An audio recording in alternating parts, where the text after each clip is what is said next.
Dalam Al-Quran nama Yakub disebutkan 16 kali, dia juga disebut dengan Israel sebanyak 2 kali. Kisahnya yang disebutkan dalam Al-Quran hanya tentang kaitan dirinya dengan Yusuf dan wasiatnya sebelum wafat kepada anak-anaknya, sedangkan bagian kisahnya yang lain biasanya disadur dari sumber Yahudi dan Kristen. Dalam Tanah atau Kitab Suci Yahudi dan Alkitab atau Kitab Suci Kristen, kisah Yakub disebutkan dalam Kitab Kejadian pasal 25-37 dan 42-50. Yakub adalah putra Ishak. Ishak sendiri adalah putra Ibrahim, salah satu tokoh terpenting dalam agama Islam, dan ibu Yakub adalah Ribka. Alkitab menyebutkan bahwa Ishak tidak juga menikah meski Sarah sudah wafat dan Ibrahim telah berusia lanjut. Hal ini karena masyarakat Palestina saat itu kebanyakan tidak beriman kepada Allah dan juga asing dengan keluarga Ibrahim.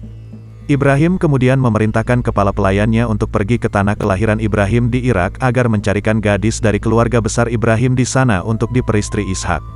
Pelayan Ibrahim tersebut kemudian pergi ke kediaman keluarga Ibrahim dan meminangkan Ribka untuk Ishak. Ribka adalah putri Betuel bin Nahor. Nahor sendiri adalah saudara Ibrahim. Ribka dan keluarga besarnya menerima pinangan tersebut dan akhirnya dia ikut ke Palestina bersama pelayan Ibrahim dan menikah dengan Ishak. Saat itu Ishak berusia 40 tahun. Disebutkan bahwa ternyata Ribka adalah seorang wanita mandul, maka Ishak berdoa pada Allah agar dikaruniai anak sehingga Ribka dapat mengandung. Ribka kemudian melahirkan 2 putra kembar. Putra pertama dinamai Esau, tubuhnya berwarna merah dan seperti jubah berbulu. Putra kedua dinamai Yakub dan saat lahir memegang tumit kakaknya. Mereka lahir saat Ishak berusia 60 tahun. Saat besar Esau menjadi pemburu handal dan suka tinggal di padang, sedangkan Yakub lebih suka tinggal di kemah. Ishak lebih menyayangi Esau, sementara Ribka lebih menyayangi Yakub. Lalu Ibnu Katsir juga menuliskan kisah ini dalam karyanya. Ibrahim meninggal pada usia 175 tahun. Ismail dan Ishak kemudian bersama-sama mengebumikan jasad ayah mereka di Gua Mahpela di Hebron, yaitu tempat Sarah dimakamkan. Ishak kurang lebih berusia 75 tahun dan Yakub berusia 15 tahun saat itu. Setelah tua pandangan Ishak mulai melemah, takut bahwa dia dapat meninggal sewaktu-waktu. Ishak kemudian memerintahkan Esau berburu dan membuatkan makanan kesukaannya dari buruan itu, sehingga Ishak dapat mendoakan keberkahan bagi putra sulungnya tersebut. Ribka yang mengetahui niatan Ishak kemudian memerintahkan Yakub agar menghidangkan makanan tersebut kepada Ishak sebelum Esau pulang berburu. Ribka kemudian memakaikan pakaian Esau pada Yakub, juga membalutkan kulit domba pada tangan dan leher Yakub karena Esau adalah orang yang berbulu lebat. Saat Yakub menghidangkan makanan tersebut, Ishak meraba tubuh Yakub dan berkata, "Kalau suara, suara Yakub, kalau tangan, tangan Esau." Setelah menyantap hidangan tersebut, Ishak mendoakan Yakub yang dia kira adalah Esau, agar dia dikaruniai kebaikan, rezeki yang banyak dan dia menjadi tuan bagi saudaranya dan begitu juga keturunannya. Setelah Yakub keluar, Esau mendatangi Ishak dan menghidangkan makanan yang ayahnya minta, namun Ishak mengatakan kalau tadi telah menyantap hidangannya dan telah mendoakannya. Ishak dan Esau kemudian tahu bahwa tadi yang datang adalah Yakub. Esau meraung-raung pada ayahnya tapi Ishak mengatakan kalau doanya tidak bisa ditarik kembali. Esau kemudian berjanji untuk membunuh Yakub bila Ishak telah meninggal. Mengetahui ancaman Esau, Ribka memerintahkan agar Yakub pergi menuju rumah saudara Ribka yang bernama Laban yang ada di Mesopotamia. Sebelum pergi, Ishak mendoakan Yakub dan melarang Yakub memperistri wanita-wanita Palestina karena penduduk kawasan tersebut kebanyakan tidak beriman. Sehingga Ishak memerintahkan Yakub mencari istri dari keluarga besar Ibrahim yang ada di Mesopotamia. Setelahnya Yakub pergi meninggalkan Palestina. Esau mendengar bahwa ayahnya tidak menyukai perempuan Palestina, padahal dia sendiri sudah memperistri 2 orang perempuan Palestina, sehingga dia mencari istri lagi, dan istri ketiga Esau adalah Mahalat yaitu putri Ismail. Saat dalam perjalanan menuju rumah pamannya, Yakub tidur di suatu tempat dengan berbantalkan batu. Di sana dia bermimpi melihat sebuah tangga yang tersusun antara bumi dan langit dan para malaikat naik turun tangga tersebut. Kemudian Allah berfirman bahwa Yakub akan memiliki keturunan yang sangat banyak, memberkahinya dan menyertainya selalu. Setelah bangun, Yakub menjadikan batu yang dia gunakan untuk alas kepala menjadi sebuah tugu dan menuangkan minyak di atasnya, kemudian menamai tempat itu Betel. Yakub juga bernazar apabila bisa kembali pulang ke rumah Ishak dengan selamat, maka dia akan mendirikan rumah ibadah untuk Allah di tempat Yakub mendirikan tugu. dan juga akan memberikan 1/10 dari seluruh rezeki yang Allah karuniakan padanya.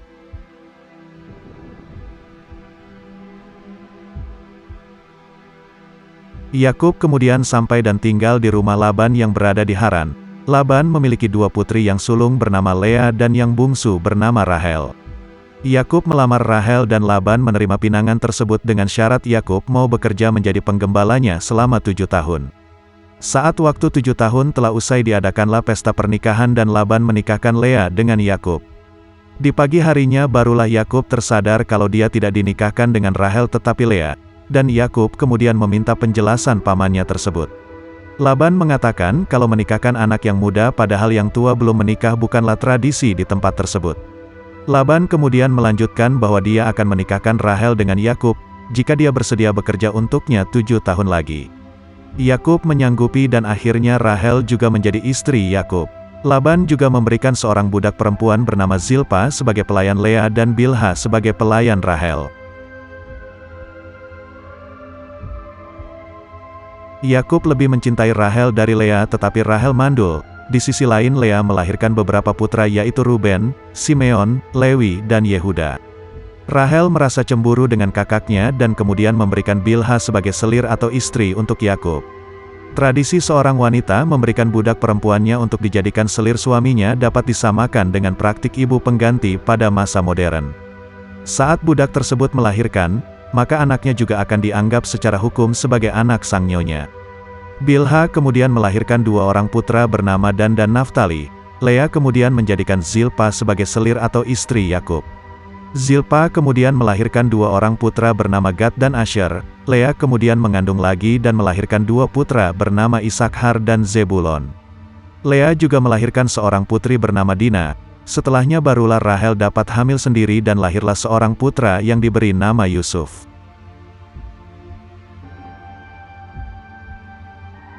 Keberadaan Yakub menjadikan harta keluarga Laban diberkahi Allah sehingga hartanya menjadi berkembang pesat. Saat Yakub berencana kembali ke Palestina, Laban sebenarnya enggan melepaskannya. Yakub meminta upah dari pekerjaannya selama ini, yakni kambing domba yang hitam, berbintik-bintik dan belang-belang dari hewan ternak Laban. Laban menyetujuinya, tetapi anak-anak Laban kemudian mengambil hewan-hewan ternak dengan ciri-ciri seperti itu dan membawanya pergi sejauh perjalanan 3 hari, sedangkan hewan ternak yang tersisa dibiarkan dipelihara Yakub.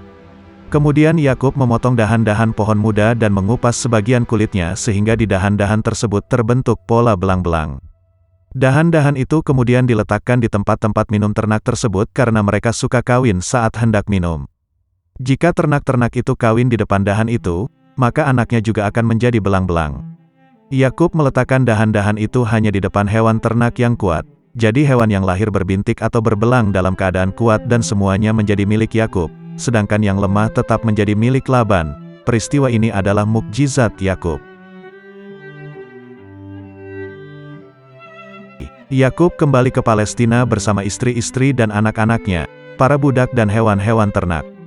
Yakub mengutus seseorang terlebih dahulu untuk menemui Esau, tetapi saat kembali utusan tersebut menyatakan bahwa Esau sedang dalam perjalanan menemui Yakub diiringi 400 orang. Merasa takut Yakub kemudian membagi kafilahnya menjadi 2 rombongan agar bila yang satu diserang maka yang lain dapat selamat. Saat malam Yakub menyeberangkan kafilahnya melewati sungai Yabok meninggalkan Yakub seorang diri. Kemudian Yakub bergulat dengan seorang laki-laki tak dikenal dan laki-laki itu memukul sendi pangkal paha Yakub. Setelahnya lelaki itu menanyakan nama Yakub dan Yakub menjawabnya. Lelaki itu melanjutkan bahwa nama Yakub sekarang adalah Israel. Itulah sebabnya keturunan Yakub kemudian disebut dengan Bani Israel. Yakub balik menanyakan nama lelaki tersebut, tetapi dia tidak menjawab dan pergi. Yakub kemudian tersadar bahwa lelaki itu sebenarnya adalah malaikat. Setelah kafilah Yakub melanjutkan perjalanan, mereka kemudian bertemu rombongan Esau. Yakub kemudian bersujud sebagai bentuk penghormatan dan Esau kemudian memeluk Yakub dan mereka saling bertangisan. Para istri, selir dan anak-anak Yakub juga ikut memberikan sujud penghormatan. Yakub kemudian memberikan sebagian hewan ternaknya pada Esau sebagai hadiah. Awalnya Esau menolak tetapi kemudian menerima setelah didesak Yakub berulang kali. Esau menawarkan untuk menemani kafilah Yakub, tetapi Yakub menolak tawaran tersebut karena anak-anaknya masih kecil dan ada hewan-hewan ternaknya yang masih menyusu sehingga mereka tidak bisa berjalan tergesa-gesa. Rombongan Esau dan Yakub kemudian berpisah. Yakub kemudian membeli tanah di Sichem dan mendirikan kemah-kemahnya di sana.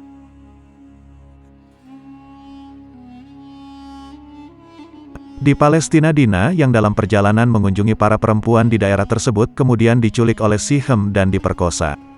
Sichem kemudian justru jatuh cinta dengan Dina dan ingin menikahinya, maka ayah Sichem yang merupakan pemimpin kawasan tersebut yaitu Hemor mengunjungi Yakub dan merundingkan kemungkinan keluarga mereka untuk berbesan. Namun anak-anak Yakub yang lain merasa sakit hati dengan perlakuan mereka pada Dina, tetapi kemudian mereka memberi syarat agar keluarga Hemor untuk berkhitan supaya Dina bisa dinikahkan dengan Sichem. Berkhitan adalah tanda seseorang masuk dalam agama Ibrahim. Hemor sepakat dan dia menyuruh laki-laki dari keluarganya dan penduduk kota untuk berkhitan. Saat rasa sakit berkhitan masih terasa di antara penduduk, Simeon dan Lewi datang dan membunuh mereka semua termasuk di antaranya adalah Sichem dan Hemor, mengambil harta mereka dan membawa Dina pulang. Setelahnya Allah memerintahkan kafilah Yakub ke Betel untuk tinggal di sana. Di Betel Allah kembali berfirman padanya dan menjanjikan bahwa akan lahir raja-raja dari keturunannya dan negeri Palestina akan menjadi miliknya. Yakub kemudian mendirikan tugu di tempat tersebut, menyembelih hewan untuk kurban dan menuangkan minyak di atasnya. Beberapa tempat yang diidentifikasikan sebagai Betel adalah Baitin al-Bireh atau Baitul Maqdis. Setelah itu mereka melanjutkan perjalanan ke Hebron yaitu rumah Ishak. Di tengah perjalanan Rahel melahirkan seorang anak laki-laki yang kemudian dinamai Benyamin. Namun persalinan tersebut sangat sulit dan Rahel kemudian meninggal. Dia dikuburkan di daerah dekat Bethlehem. Setelahnya kafilah Yakub tiba di Hebron di kediaman Ishak. Ishak meninggal pada usia 180 tahun. Kemudian Yakub dan Esau memakamkan ayah mereka di Gua Mahpela yang juga menjadi makam dari Ibrahim, Sarah dan Ribka. Yakub dan Esau diperkirakan berusia sekitar 120 tahun saat itu. Suatu hari Yusuf mengatakan pada Yakub bahwa dia bermimpi melihat 11 bintang, matahari dan bulan sujud kepadanya. Yakub kemudian berpesan agar tidak menceritakan mimpi itu pada saudara-saudaranya yang lain. Kemudian menjelaskan bahwa dia akan dipilih Allah menjadi seorang nabi. Di sisi lain putra-putra Yakub yang lain iri dengan Yusuf karena merasa ayah mereka lebih mencintai Yusuf dan Benyamin dibandingkan mereka. Mereka kemudian berencana membunuhnya, tetapi Ruben mengusulkan agar Yusuf jangan dibunuh tetapi dibuang saja ke sumur agar dipungut kafilah yang lewat. Setelah sepakat, mereka membujuk Yakub agar memperbolehkan membawa Yusuf bermain. Awalnya Yakub merasa keberatan karena khawatir Yusuf akan diterkam serigala. Meski akhirnya dia menyetujui rencana tersebut. Saat berhasil membawa Yusuf keluar mereka melucuti baju Yusuf dan melumurinya dengan darah palsu, sementara Yusuf sendiri dibuang di dalam sumur. Saat itu Allah mewahyukan pada Yusuf, "Engkau kelak pasti akan menceritakan perbuatan ini kepada mereka," sedang mereka tidak menyadari. Kemudian putra-putra Yakub yang lain pulang ke rumah sambil menangis, memberikan pakaian Yusuf yang berlumuran darah dan mengatakan kalau Yusuf dimakan serigala saat Yusuf mereka tinggal di belakang. Mendengar pengakuan mereka Yakub hanya pasrah kepada Allah dan mengatakan sebenarnya dirimu sendirilah yang memandang baik urusan yang buruk itu, maka hanya bersabar itulah yang terbaik. Dan kepada Allah saja aku memohon pertolongannya terhadap yang kamu ceritakan. Yusuf sendiri dipungut oleh musafir dan dibawa ke Mesir. Setelah berbagai peristiwa yang dialami Yusuf berhasil menafsirkan mimpi raja mengenai akan datangnya masa kekeringan parah selama 7 tahun. Yusuf kemudian diangkat menjadi orang dekat raja dan bertugas mengurus persediaan pangan Mesir. Saat kekeringan benar-benar terjadi dampaknya terasa sampai Palestina. Yakub kemudian memerintahkan putra-putranya selain Benyamin agar berangkat ke Mesir untuk membeli persediaan gandum dari Mesir. Saat bertemu mereka tidak mengenali Yusuf, tapi Yusuf mengenali mereka. Yusuf memberikan mereka gandum dan barang-barang mereka yang dijadikan alat tukar juga turut dimasukkan ke dalam karung. Yusuf juga berpesan agar mereka membawa saudara mereka yang lain jika ingin membeli gandum kembali ke Mesir. Bila tidak mereka diancam tidak akan mendapat jatah gandum lagi. Putra-putra Yakub menyampaikan pesan itu pada Yakub, tetapi Yakub tidak mempercayai mereka karena mereka sebelumnya juga tidak amanah dalam menjaga Yusuf. Setelah mereka membuka karung dan menemukan barang-barang mereka ada di sana, Yakub akhirnya luluh, tapi memaksa anaknya agar bersumpah untuk menjaga Benyamin. Di kesempatan berikutnya Benyamin ikut rombongan kakaknya ke Mesir, namun saat pulang piala raja ditemukan di karung Benyamin sehingga dia ditahan oleh Yusuf dan pihak berwenang. Putra-putra Yakub yang lain memohon untuk tetap memperbolehkan Benyamin ikut pulang dengan ganti salah satu dari mereka akan menggantikan posisi Benyamin, tapi Yusuf menolak usul itu. Akhirnya mereka kembali ke Palestina tanpa Benyamin dan itu membuat Yakub sangat bersedih. Meski demikian Yakub tiba-tiba memerintahkan anak-anaknya untuk mencari kabar mengenai Benyamin dan juga Yusuf yang sudah lama hilang. Saat kembali lagi ke Mesir barulah Yusuf memberitahu jati dirinya. Saudara-saudaranya kemudian mengaku bersalah atas tindakan mereka dulu, tetapi Yusuf memaafkan mereka. Setelahnya Yusuf memberikan bajunya pada mereka untuk diusapkan ke wajah Yakub sehingga dia dapat kembali melihat. Saat rombongan mereka keluar Mesir Yakub mengatakan bahwa dia mencium bau Yusuf tetapi keluarganya tidak mempercayainya. Setelahnya putra-putra Yakub kembali ke rumah dan Yakub kembali dapat melihat setelah baju Yusuf diusapkan ke wajahnya. Mereka juga memohon ampun kepada Yakub atas perbuatan mereka dan Yakub membalas bahwa dia akan memintakan ampun putra-putranya pada Allah. Setelahnya keluarga besar Yakub hijrah dan tinggal di Mesir. Alkitab menyebutkan bahwa saat hijrah ke Mesir, Yakub berusia 130 tahun. Baik Al-Quran dan Alkitab menyebutkan mengenai wasiat Yakub sebelum meninggal. Dalam Al-Quran disebutkan bahwa Yakub bertanya pada anak-anaknya, "Apa yang kamu sembah sepeninggalku?" Mereka menjawab, "Kami akan menyembah Tuhanmu dan Tuhan nenek moyangmu yaitu Ibrahim, Ismail dan Ishak, Tuhan yang Maha Esa dan kami berserah diri kepadanya." Wasiat Yakub dalam Alkitab terkait peran dari keturunan anak-anaknya di masa mendatang. Seperti keturunan Yehuda akan mewarisi tongkat kerajaan, keturunan Zebulon akan tinggal di tepi laut dan menjadi pangkalan kapal, keturunan Asher akan memiliki makanan mewah berlimpah dan akan memberikan santapan raja-raja, dan keturunan Naftali akan dikaruniai anak-anak yang indah. Alkitab menjelaskan bahwa Yakub wafat pada usia 147 tahun. Jenazahnya kemudian dirempah-rempahi selama 40 hari dan bangsa Mesir berkabung selama 70 hari. Setelahnya jenazah Yakub diantar ke Palestina dan diiringi putra-putranya, para pegawai raja dan para sesepuh istana. Penduduk Palestina yang melihat prosesi itu menyebutkan bahwa perkabungan orang Mesir amat riuh. Yakub kemudian dikebumikan di Gua Mahpela di Hebron, di tempat jenazah Sarah, Ibrahim, Ishak, Ribka dan Lea juga dikebumikan. Setelah menjadi wilayah kekhalifahan, didirikanlah sebuah masjid di tempat itu yang bernama Masjid Ibrahimi. Yakub dipandang sebagai nabi dalam Islam, meski namanya cukup banyak disebutkan bila dibandingkan nabi yang lain. Kisahnya yang termaktub dalam Al-Quran hanyalah terkait kehidupan Yusuf dan wasiatnya. Bagian kehidupannya yang lain biasanya disadur dari sumber Yahudi dan Kristen. Dalam Al-Quran tidak dikisahkan mengenai Yakub yang berdakwah kepada kaum tertentu, tetapi disebutkan bahwa dia selalu mengingatkan manusia kepada negeri akhirat. Namanya dalam Al-Quran kerap dirangkaikan bersama Ibrahim dan Ishak juga dengan beberapa nabi yang lain, menegaskan kedudukannya sebagai nabi, orang saleh dan sosok beriman yang diberi wahyu dan petunjuk oleh Allah. Yakub juga dinyatakan memiliki kekuatan yang besar dan ilmu yang tinggi. Disebutkan pula bahwa Allah menganugerahi kitab dan kenabian pada keturunannya. Umat Islam juga diperintahkan untuk beriman kepada wahyu Allah, baik yang diturunkan kepada Muhammad maupun kepada nabi-nabi yang lain di antaranya adalah Yakub, juga diperintahkan untuk tidak membeda-bedakan para nabi dan berserah diri kepada Allah.